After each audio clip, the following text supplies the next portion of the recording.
बिस्मिल्लाहिर्रहमानिर्रहीम। अस्सलामु अलैकुम। आप देख रहे हैं AR न्यूज़ और मैं हूँ मोहम्मद अरसलान रज़ाक। खबर शामिल करते हैं साहिवाल से। साहिवाल थाना फतेह शेर की पुलिस गर्दी। तफसीलात के मुताबिक बिलाल कॉलोनी साहिवाल की रिहायशी तंदूर वाली के घर रात 3 बजे चादर और चार दीवारी का तकद्दुस पामाल करते हुए घर की औरतों पर बेहमाना तशद्दुद और नकदी रकम और घर का सामान ले उड़े। जेवर, कंप्यूटर, AC, माइक्रोवेव ओवन, इस्त्री वगैरह लेकर फरार हो गई। हमारे नुमाइंदे अली रजा की रिपोर्ट के मुताबिक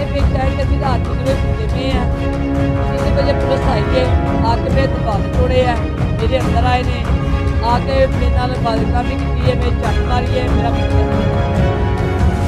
तकरीबन बच्चे जी 10 लोग बच्चे जी थी, 6 उन्होंने नाल ना प्राइवेट लोग जिन्हें मोटरसाइकिल के आए देखने होगी। SHO अपनी गड्डी से आया साथी ये बच्चे चलो आए ने $1 से एक अपनी साथी होता ये जो 2 मुलाजम तीसरा हुआ आए ने साढ़े घर आके तोड़ फोड़ की जाती है। ਅਸੀਂ ਪੁੱਛਿਆ ਤੁਹਾਨੂੰ ਵਜ੍ਹਾ ਦੱਸੋ, ਉਹ ਕਹਿੰਦੇ ਬਾਤ ਤੁਹਾਨੂੰ ਦੱਸਦੇ ਆ।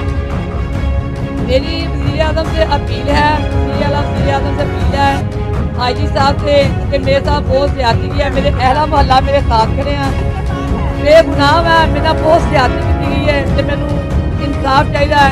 मेरी अपील है DPO साहब DIG पंजाब अगे कि मैनू इंसाफ दिता जाए। मेरी तंदूरी मेहनत है, मेरी खुद किसी ने कमाई, ये सब लुट पुट के डकैती करके पुलिस वाले मेरे को लै गए।